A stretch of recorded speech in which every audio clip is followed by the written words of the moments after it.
Good evening, welcome. Pam, would you please note that we have a quorum? Only missing is Judge Haggerty, and he's out of town on a family illness. He's trying to make it back this evening. Dr. Giron, would you mind leading us in the pledge?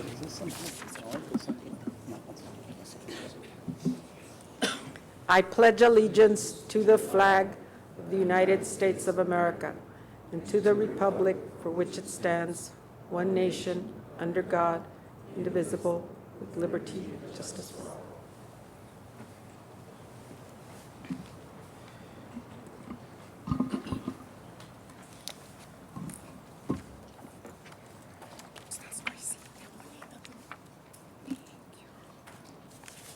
You're doing better. I just got back yesterday. Item 1.4, approval of the minutes, June 29th, 2016, special board meeting, June 29th, 2016, regular board meeting. Is there a second?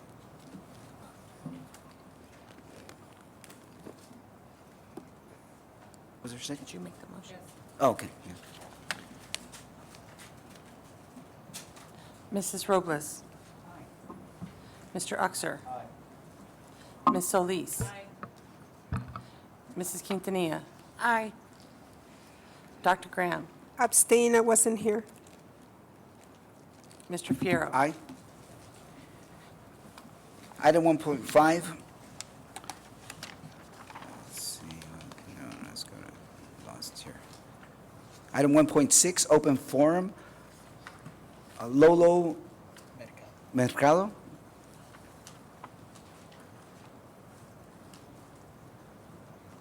Welcome, sir. Thank you.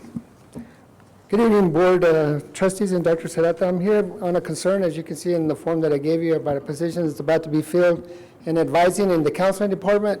My concerns are that I have been a coordinator for 10 years, and I have been a coordinator previously at Valle Verde for other years, and I've worked many times with our dean and our deans, our vice president, on these positions and the requirements for this position, and it has always been very clear that this position requires a bachelor's degree with a minimal 3 years experience in a related field of advising, counseling, or something like this. Unfortunately, I was informed that that didn't happen in this position, and so when I inquired about it, I found out that I was told that the person did meet the requirements. So when I proceeded to ask the manager, Mr. Yanis, what was the requirements, and he sent them to me. I said, well, those requirements are not the requirements that we've been discussing for the years that I've been here. You know, it's very different from what we've asked for and what we require in our discipline in counseling and advising. And so I asked him, when did this change and why did this change, when I've been in so many discussions and so many years with all our supervisors. And he said, well, it's in his written statement, he says, it's not something that you recommended that you said, it's something that it's a process that the school does for these positions with the exception of faculty. And therein is where I get really frustrated, that we have certain limits and requirements for positions that we have that we feel is necessary to provide professional services to students, and in this area, counseling. My concern is that having been through SAC's revision with positions, you know, as relation to faculty, and not having sufficient full-time faculty to properly educate our students, this is no different. And to me, it's no different that I don't have a properly trained and educated counselor or advisor to provide the best services that they can to a student. And my request is that the board looks at this carefully, position, before it gets approved. My request here is that they look carefully at this. According to what it says here, it is the practice of the college to look at these positions and I guess change them, manipulate them. So I'm frustrated that I would spend so many years and so many times, and even my colleague Raul Arispe spent a lot of effort looking at all these advisory positions throughout the district in many different disciplines that other departments hire, and that we don't have any idea how in the world they get hired and how they get trained to do these kind of services when most of the time they come through us. So my request tonight is to please look at it carefully before it gets approved. And I would like a response, because this is something that's important to me in my profession. You know, I believe that any person that goes into any profession needs to have the qualification to provide the best teaching in their discipline, in history, counseling, financial aid, whatever they do. It's my position. And I think that's the best that we can do to serve our students. And so I thank you for your time, and I appreciate it if you would look into it, please. Thank you, sir. Thank you very much.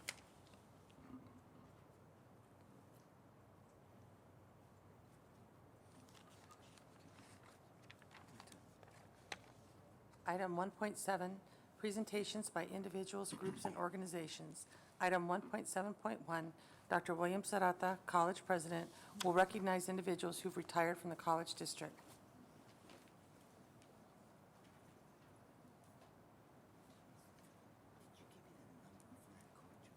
I did, I texted you. I'll send it to you again. Mr. Rubio? Come on up, Mr. Rubio, please.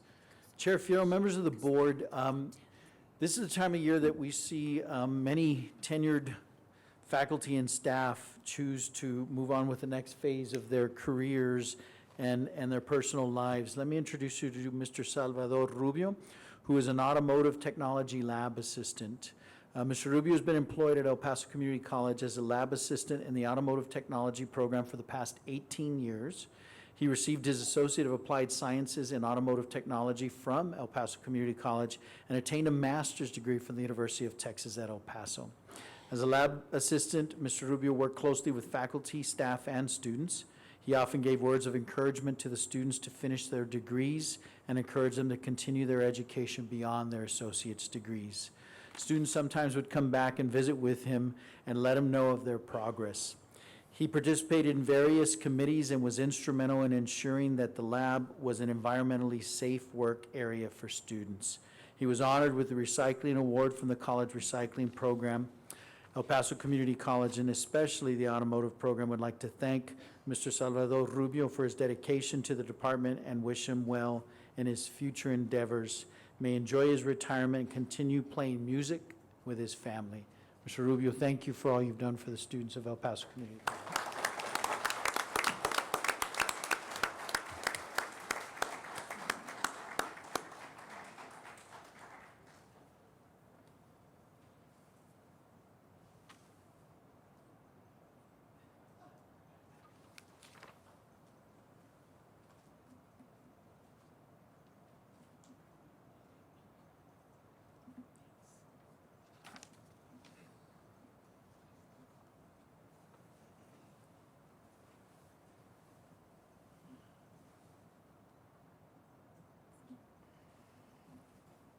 The board wants to recognize you. Please, they want to greet you as well. Thank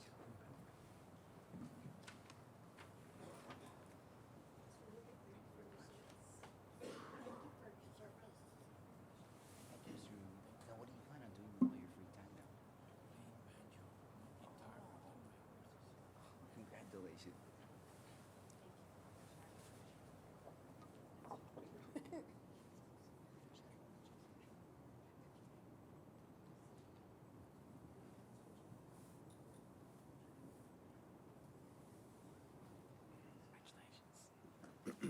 Congratulations, sir. Did it? Was that your report? Item 1.7.2, optional presentations will be made by the presidents of the Classified Staff Association, the Professional Staff Association, the Faculty Association, and the Student Government Association.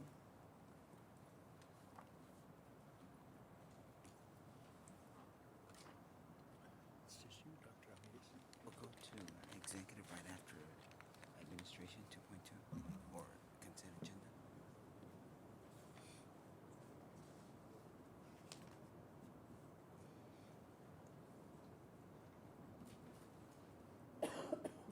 My colleagues have taken me by surprise.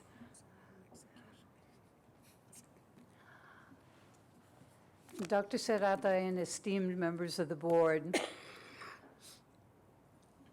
first of all, it is with great sadness and sense of loss that faculty ask for a moment of silence at the passing of our well-respected, longtime colleague, Joe Old.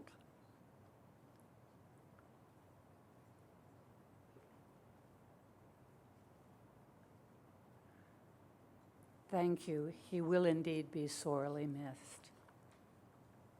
Just got word this week.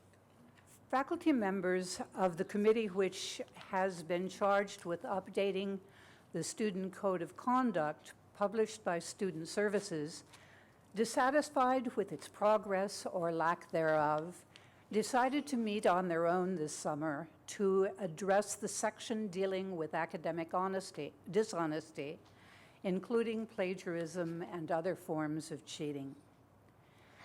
After initial discussion and draft of a statement dealing with the consequences of said offenses, we decided that a review of the two official college procedures dealing with this same issue was necessary, and found that many sections therein were unsatisfactory for our purposes.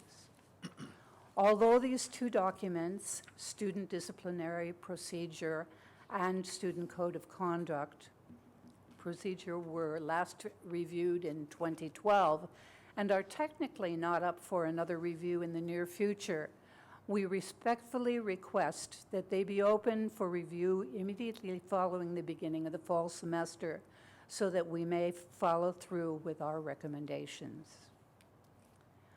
We also discussed the fact that disruptive behavior and academic dishonesty are often repetitive behaviors which must not be allowed to recur from campus to yet another campus. We have an idea for a simple means of preventing the constant recurrences throughout the college district, and we also respectfully request the opportunity to share with Dr. Sarata and Mr. Smith at their earliest convenience, since through this very simple system, it indeed might take quite a little bit of time to set it up. So we'd like to get started with that as soon as possible. I have been asked by my colleagues to make one last plea to you, the Board of Trustees, to reconsider the 2% salary increase, which faculty have traditionally considered merely a contractual step increase. Please consider the El Paso utilities rate increases, which I already shared with you. Please consider the additional increase planned by El Paso Electric as reported recently in the El Paso Times. Please consider that, as an example, the cost of a yard of cotton fabric has risen from $3.47 to $9.27 or more per yard in the last 2 years.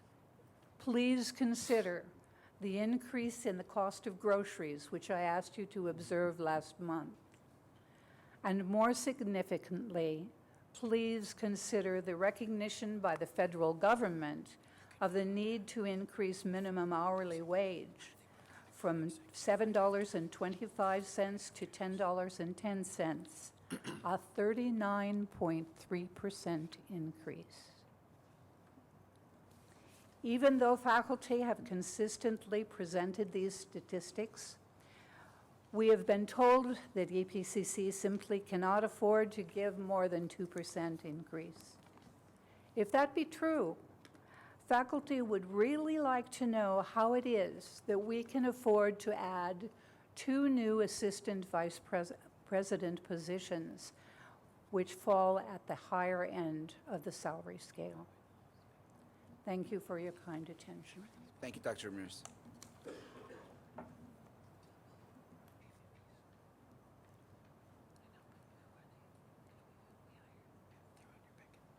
Anyone else? Item 1.8, Communications, none. Item 1.9, Board of Trustee Business, none. Item 1.10, Board Reports. Item 1.10.1, Treasurer's Report, June 30th, 2016. No action is necessary. Item 1.10.2, President's Report. Item 1.10.2.1, Dr. Sarata will update the Board of Trustees and audience on recent events that have transpired at the college. Chair Farrell, members of the board, always my pleasure to update you on occurrences and initiatives that we are doing at the college. The grand opening of the Veterans Resource Center was held on Friday, July 1st at the Valle Verde campus. Both Chair Fierro and Trustee Belen Robles attended the event. State Representative Joe Moody attended and spoke at the grand opening. Congratulations and kudos to Vice President Linda Gonzalez and Arvis Jones, our Director of Student Leadership and Campus Life, for providing a successful opening. We held the summer retreat for the Texas Association of Community Colleges Presidents and Chancellors summer meetings. I have briefed the board, including the proposed legislative cut of 4%, which would equate approximately $1.4 million cut to state appropriations for the college. The Texas Workforce Commissioner's Governor's STEM Summer Merit Camp, middle school and high school presentations of the STEM student projects was held on July 15th at the Rio Grande campus, Little Temple. The 5-week camp was an opportunity for students, these are middle school and high school students, to participate in designing STEM-related projects and present their projects at the end of the camp. Outstanding students received recognition and their academic achievement certificates. A luncheon was followed the presentations rather. Many thanks to Soraya Hajar for coordinating this summer camp and to Dr. Paula Mitchell, the dean, for her support. The Medical Imaging Radiology Program has received the American Association of Radiologic Technologists registry results. All 14 graduates in the class of 2016 had a 100% pass rate on their first exam attempt. Congratulations to the graduates, to Christy Thompson, the program coordinator, to Berman Gilbert, the clinical coordinator, Rafael Ramirez, an instructor, as well as the part-time faculty, and to Dr. Paula Mitchell, the dean of that program. The physical therapist assistant program had a 100% pass rate on their licensure examination. Congratulations to the graduating class of 11 students who all passed the examination. Thank you to Dr. Deborah Tomicelli-Brock, coordinator, Michelle Bernacki, our clinical coordinator, Rhonda Wesson, our full-time faculty, as well as the part-time faculty, and again, Dr. Paula Mitchell, who serves as dean of that academic instructional division. Surgical technology program had a 100% pass rate on the National Certifying Examination for Surgical Technologists. Congratulations to the graduating class of 9 students. Thank you for their great work to Ms. Cynthia Rivera, the program coordinator, Ms. Margaret Rodriguez, and the faculty, and once again, Dr. Mitchell, thank you. Parkland Middle School formally recognized the long-term partnership with the El Paso Community College Service Learning Program at a ceremony held on June 1st at the school. Ceremony recognized the outstanding middle school students and the joint partnership with El Paso Community College over the past 2 years on the efforts provided to serve the community and enrich the students. Thank you to Pat Islas, Service Learning Program Coordinator, and Naomi Wassman, the Service Learning Program Co-Coordinator, for their hard work in making the program success, and thanks to Dean Claude Mathis for his support. Kenneth Gorski, our architecture instructor, was selected as the new director of the board for the Coalition of Community College Architecture Programs. The CCCAP Board of Directors nominated Mr. Gorski at their retreat that was held on May 22nd, 2016. Mr. Gorski will work with a team of faculty dedicated to their architecture students in community colleges across the country. So many congratulations and kudos to Mr. Gorski.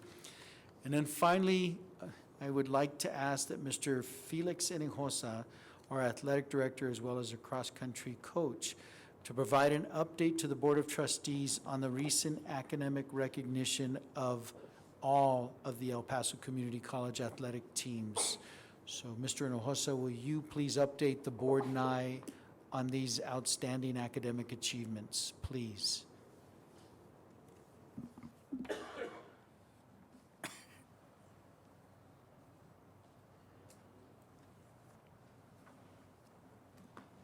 Good evening, welcome. Good evening, welcome. Good evening, Dr. Serrata, Chair Board, board members. As you can see on the website or on the screen, this is the first time ever that El Paso Community College has had all their sports, softball, baseball, women's cross country, men's half marathon, women's half marathon, recognized by the NJCAA as Academic Teams of the Year right? The minimum being a 3.03, or excuse me, 3.03, I believe. And this is the way of the future. This is our vision. We started in August. We had a meeting in this room, and I said, from now on, it's 3.0. That is it. There's no what ifs. Go to school. Go to class. Right? Take care of the business that's going to take care of your life, and we will be successful. For us to do this vision, this actually cutting down and tearing up this stigma of a dumb jock, we need a lot of support. And part of that support comes with the people that are in my department, which I would like to introduce to you right now, starting with Mr. Lolo Mercado, who's our counselor, goes through our testing. We have our softball coach, Catherine Gutierrez, who is there hitting them with the academic credentials and so on. On this side, I have Dana Eisenga, our baseball coach, Gabriel Salcedo, and hiding over here, come on. It's Claudia D'Aliero, all right? So it's kind of a village approach. We state it, we do it, the coaches enforce it. There's got to be some kind of a peripheral help. The students will come in, they'll talk to Claudia, they'll talk to Dana, they'll talk to Lolo, and it's just continuous bombardment of, if you can do it on the field, you can do it in the classroom, because you're going to have to do it in life. Right? And I'm very proud of this team that has helped us put our athletics up on the board. And actually, we're the only school, to my knowledge, in the NJCC that has ever done all sports and have been recognized as academic teams of the year. So I'm very proud of them. Thank you very much. Thank you. Thank you. Thank you. Thank you to your coaches. Thank you to the student athletes, and thank you to your team. This is a huge honor, and I saw Lou Romano on Channel 4 did a little piece on this, so congratulations. Yeah. Thank you. Thank you, Mr. Rojas, and congratulations to each of you all. Thank you so much for ensuring that they are student athletes. Definitely.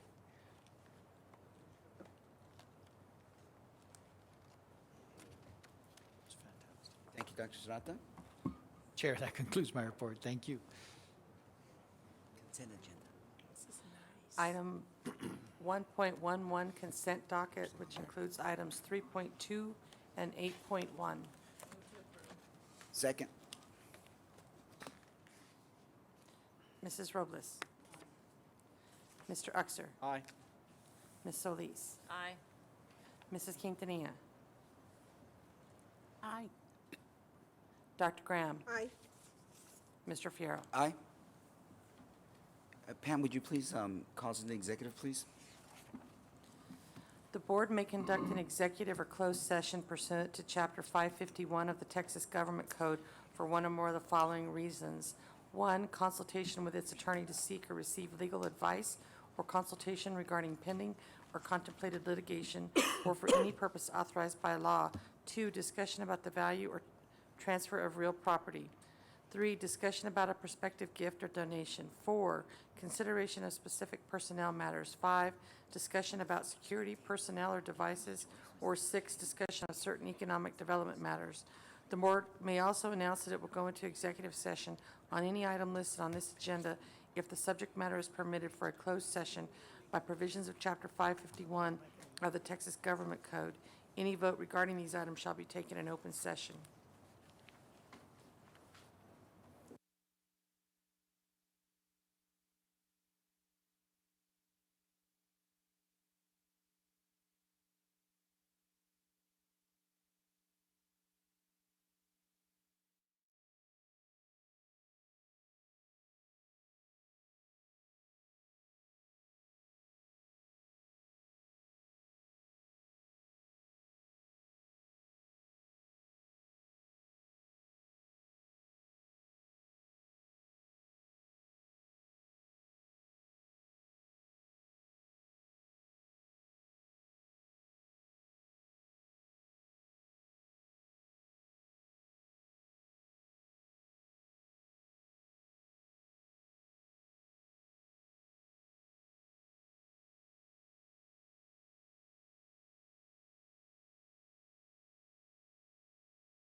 7:18 PM, we're reconvening in regular session. Item 1.9 is the first item that will be addressed. Item 1.9, Board of Trustees business. Dr. Graham, would you mind taking that item?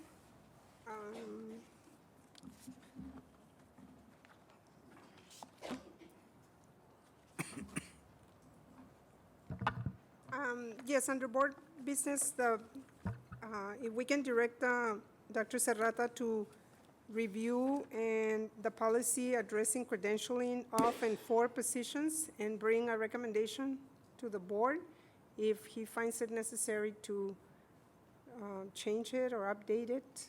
And can we do this in a timely manner? So maybe by no later than the September board meeting? Yes, ma'am. Thank you, Dr. Graham.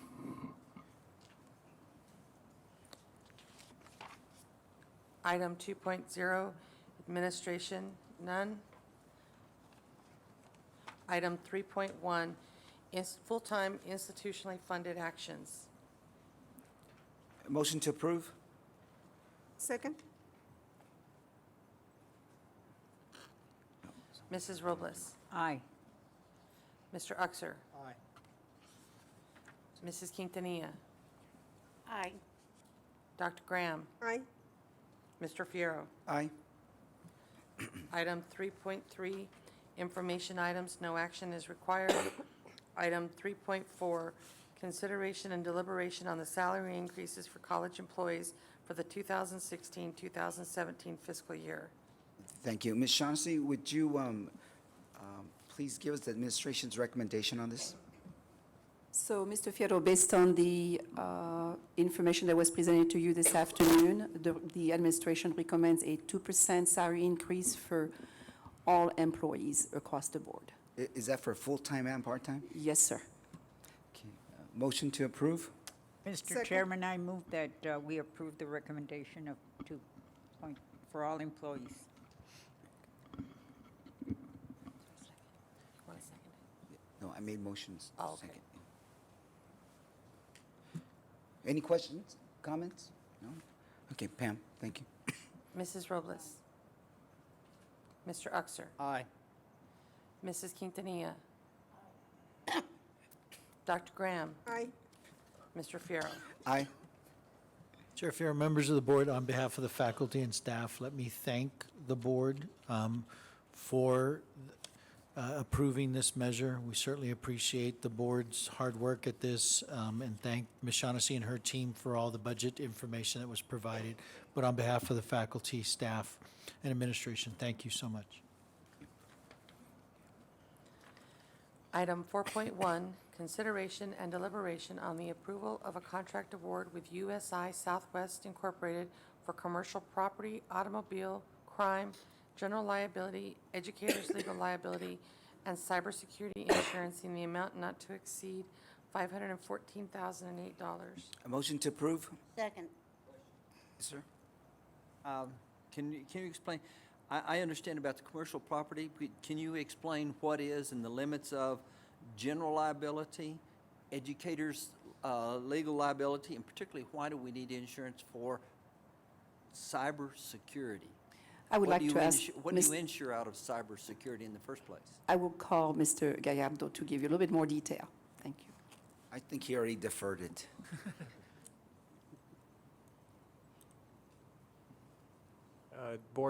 Dear Board, this is Mr. Rob Pridemore from USI Insurance, and I think he can address those questions. Good evening, welcome. Thank you. Rob Pridemore, USI. Generally speaking, y'all normally see Jim Brundage at these meetings. However, he's out of town on family business. I am the president at USI Southwest, and I work with Jim with a number of educational institutions and public entities. We have sure over 42 across the state of Texas. We appreciate y'all's business. The question of the coverage, which is through TAPS, the general liability, educators' legal liability, that is insured through an interlocal agreement, and they have done a great job over the years covering the community college for a number of different liabilities and different types of suits. that are third-party against the community college, not property, but third-party lawsuits. TAPS has included with our renewal at a flat renewal rate, data breach and cyber liability. Data breach and cyber liability is what you read in the papers every day with the Targets of the world. The average loss for data breach and cyber liability is $3.5 million. This coverage was added to the program this year at no additional cost. They're also adding crisis management, which unfortunately in our day and age is something that is a reality of many types of different institutions, and that would cover any kind of lawsuits or legal liability, counseling, should a violent act ever occur at one of the community college's campuses. So that's another thing that was added to the coverage this year at a flat rate. And so TAPS, they cover us for the liability, and Travelers covers us on the property side of the coverage. Both are through interlocal agreements and specialize in the public entity realm. Did that answer your question? No. Educator's legal liability, I mean, if an educator is at an instructor and they go off the reservation or something, I don't understand. Educator's legal liability primarily covers you up here. Oh, okay. If you were to put in some type of policy or procedure that people found erroneous or somehow to their discriminatory, that would cover you. So the trustee board is really under the broader education of educator? Yes. Okay. Educator's legal liability not only covers you, but it does also cover a variety of your people that are employed by El Paso Community College, but typically more so as a concern of the board members. I have a question, sir. How does the rate here compare to the previous year? Our rate, let's say the rate through TAPS, Texas Association of Public Schools, is a flat rate with all the added coverages. Data breach, cyber liability, crisis management, so the rate is flat. And litigation is not going away. Losses, they've done an excellent job at holding the rate. Travelers, the net increase that we had to do for the property to make sure that the different locations were up to value, because it's required to have a blanket limit, which we have, which is absolutely what the community college wants. Your values increased 5%, but the premium only increased 4%. So you had a slight 1% decrease, which again, Do we have a good track record on claims? well, we did have the hailstorms a number of years ago, along with the freeze claims. But one of the things primarily, which the fact that we're getting a net 1%, that is far below the average right now, and it's not necessarily so due to El Paso and their loss experience, but across the state, unfortunately, we get impacted as well whenever they have record-breaking hail, 500-year hail events, 2 of them within 2-week period, when they're expected to have once every 500 years. That happened this year. So the fact that we're getting a 1% decrease, many are having a premium increase with deductible increases. So the fact that ours is a 1% decrease is fantastic. Any other questions? Please tell Mr. Brundage we missed him. All right. Thank you. Thank you very much. Mrs. Robles. Aye. Mr. Uxer. Aye. Mrs. Quintanilla. Mrs. Quintanilla. Aye. Dr. Graham. Aye. Mr. Fierro. Aye. Item 4.2, consideration and deliberation on the approval to award contracts for advertising to various TV stations for fiscal year 2016, 2017 in an amount not to exceed $165,000 in the aggregate. Motion to approve item 4.2, 4.3, 4.4, please. Second.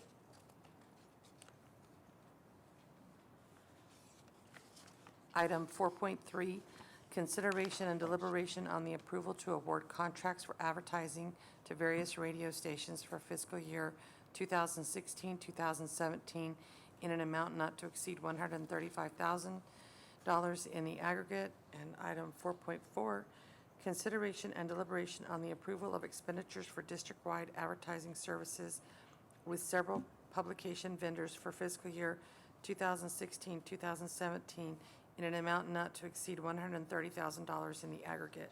Great. Any questions? Oh, I'm sorry. We have a motion to approve, a second. Okay, questions? Go ahead and call the question. No questions? No? Oh. We have to ask something. Yeah, Joyce is already. Call the question, please. Mrs. Robles, Aye. Mr. Uxer, Aye. Mrs. Quintanilla, Aye. Dr. Graham, Aye. Mr. Fierro, Aye.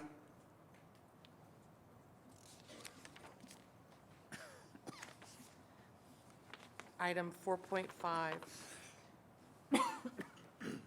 consideration and deliberation on the approval of a contract extension with People Admin Incorporated to continue to provide web-based recruitment, position, and performance management in the amount of $79,258. Motion to approve? Second. None? Okay. Mrs. Robles, Aye. Mr. Uxer, Aye. Mrs. Quintanilla, Aye. Dr. Graham, Aye. Mr. Fierro. Item 4.6, consideration and deliberation on the approval to award contracts for outdoor advertising for fiscal year 2016, 2017 in an amount not to exceed $70,000 in the aggregate. Move to approve Move to approve. 4.6 and 4.7. Second? I think Ms. Quintanilla second. Okay. 4 point, okay. Item 4.7, consideration and deliberation on the approval to award contracts for cinema advertising for fiscal year 2016, 2017 in an amount not to exceed $65,000 in the aggregate. Ready? Mrs. Robles, Aye. Mr. Uxer, Aye. Mrs. Quintanilla, Dr. Graham, Aye. Mr. Fierro. Aye. Item 4.7, oops, sorry. Item 5.1, consideration and deliberation on the approval of a contract with ECM International Incorporated to provide project management services for the implementation of Phase 1A of the district-wide master plan in the amount not to exceed $3,759,180. Pam, I'd like to make a motion to amend that motion to read, to authorize the president to continue negotiations and to enter into a contract with ECM. Second.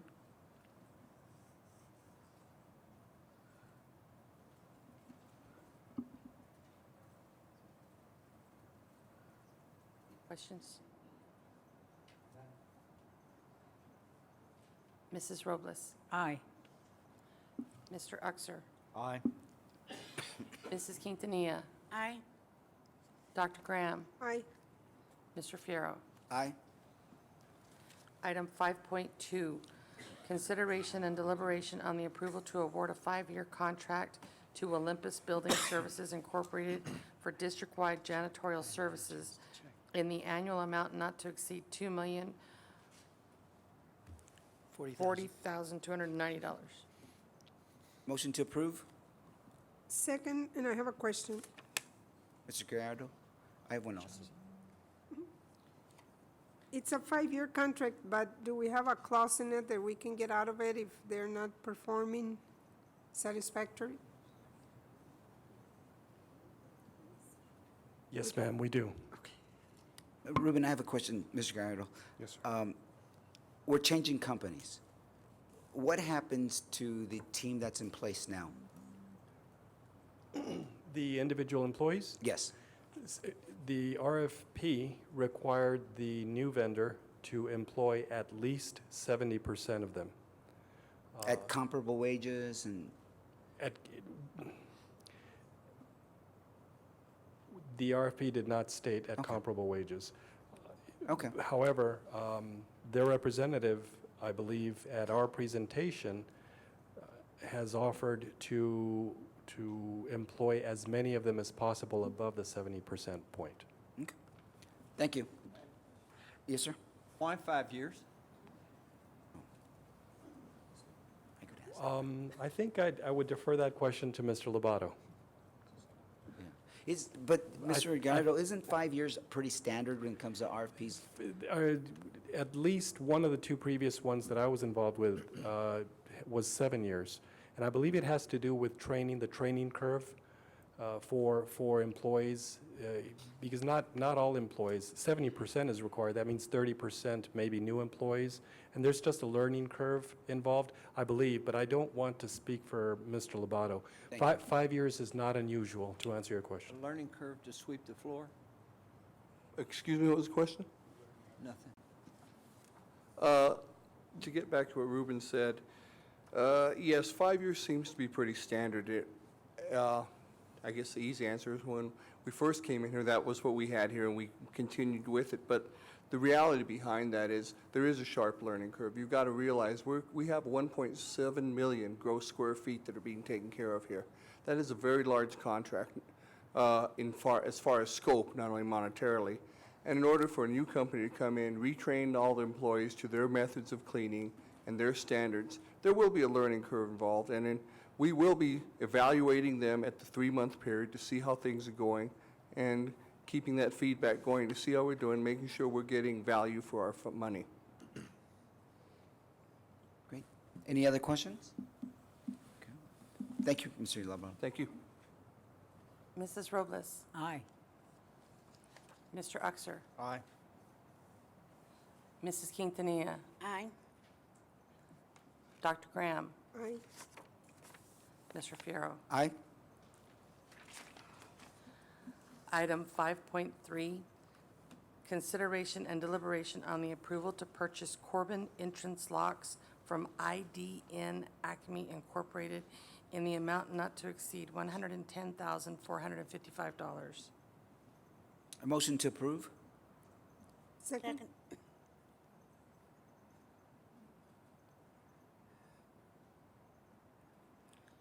Mrs. Robles? Aye. Mr. Uxer? Aye. Mrs. Quintanilla? Aye. Dr. Graham? Aye. Mr. Fierro? Aye. Item 5.4, consideration and deliberation on the approval to increase the current contract amount with Train US Incorporated for the rental of a 150-ton air-cooled condensing unit to provide temporary cooling for the EPCC Northwest Campus in the amount not to exceed $70,000. A motion to approve? Second. Question. Yes, sir. Mr. Lobato? You're being summoned. Yes, sir. Number one, what's the relationship between the unit we're renting and the unit that you're going to be purchasing? Are they one and the same? Used No, the sir. same? The unit we're currently renting is a temporary air-cooled unit that is sitting outside the building. It's made as a rental. The one we're purchasing will be it's water-cooled and hooked up into our cooling tower and a little more efficient. Okay. Second of all, is there any way that we can have the mechanism where some portion of this rental fee can be applied to the purchase price? Actually, yes, there will be some portion of that. You see, when we wrote the contract, when we originally wrote the contract, we knew we were going to need a rental. So we wrote it into the contract that as soon as the chiller arrived, they would bring in a rental and start doing that. So as soon as this chiller arrives, they will take over all rental portion. That we will be relieved of having to pay rent for that unit. Only reason we had to bring it in at this time was because of a premature failure of the unit. Okay. So we can't, there's no way to recover what the rental fee that we have to pay prior to the arrival of the final, No, sir, it wasn't anticipated when we originally wrote the contract. okay. I think we're ready, Pam. Mrs. Robles? Aye. Mr. Uxer? Aye. Mrs. Quintanilla? Aye. Dr. Graham? Aye. Mr. Fierro? Aye. Item 6.1, consideration and deliberation on the acceptance of a 3-year contract with West Thompson Reuters for print titles for legal materials for the paralegal program in the amount of $66,581. Move to approve 6.1 and 7.1. Second. Question? Yes, oh, let her read 7. Item 7.1, consideration and deliberation on the approval to award a contract to Rio Grande BPSI for the purchase and installation of furniture in the Trans Mountain Student Union in the amount of $123,069. Mr. Exer? Question? Who do I ask the question? Who do I ask the question of? Which item? Oh, okay. 6.1. Why 3 years? Do we have not as steep, I mean, our learning curve is not as steep as a 5-year learning curve? Not quite as steep, but we used to do one-year contracts on this particular set of print materials. The publisher recently put together a package that if we subscribe for 3 years, we will save a substantial amount of money. And Okay. so that's why 3 years. Okay. Ms. Gonzalez, could you bring us some pictures of what the new student union is going to look like with the furniture, or a brief presentation? Okay. It's installed? For the next board meeting, we'll have Arvis Okay. present. We can do that.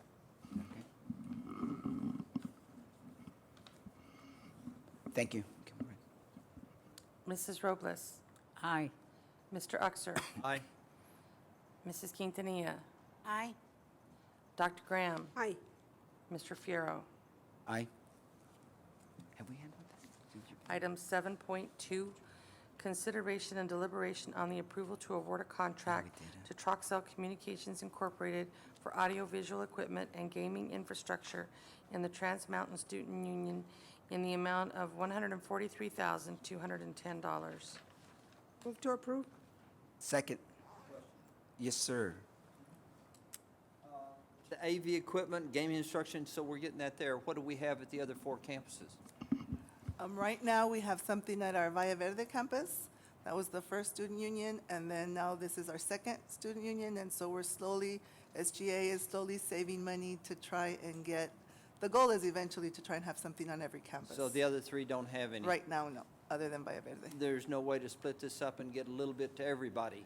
Well, We're there's gonna- no place to put, there's no designated student union at the other campuses, other than Valle Verde. Can't rent a tent. We could buy another building. Mrs. Robles, Aye. Mr. Uxer, Mrs. Quintanilla, Aye. Dr. Graham, Aye. Mr. Fierro. Aye. Item 7.3, consideration and deliberation on the approval of continuing education tuition rates for new courses. Move to approve 7.3 and 7.4. Second. Oh. There was 4 seconds. Item 7.4, consideration and deliberation on the approval of continuing education tuition rates for revised courses. Questions? No? Pam? Mrs. Robles, Aye. Mr. Uxer, Aye. Mrs. Quintanilla, Aye. Dr. Graham, Aye. Mr. Fierro. Aye. Item 9.0, unfinished business. None? Anybody? No? Unfinished business? No, I just had a correction on page 8 at the bottom, second to the last paragraph.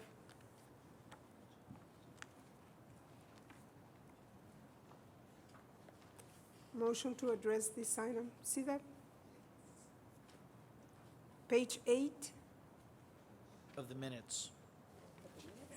Page 8 that's at the top, or page 8 that's in the bottom? at the top, I'm sorry. Page 4 on the bottom. Okay, And next to the last paragraph, uh-huh. where it says motion to address this item, it needs a correction there. Okay, Got it? all right. When's our next meeting? Our next meeting is It's August 24th at 5:30 PM. Ms. Chauncey, will we be having a budget workshop prior to that, or just straight into voting on it?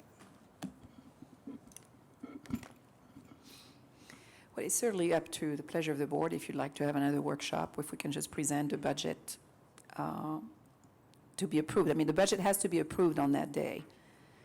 Okay, then why don't we plan on having a budget workshop at 4 and the regular meeting at 5:30? Okay. Thank you. You're welcome. Motion to adjourn? So move.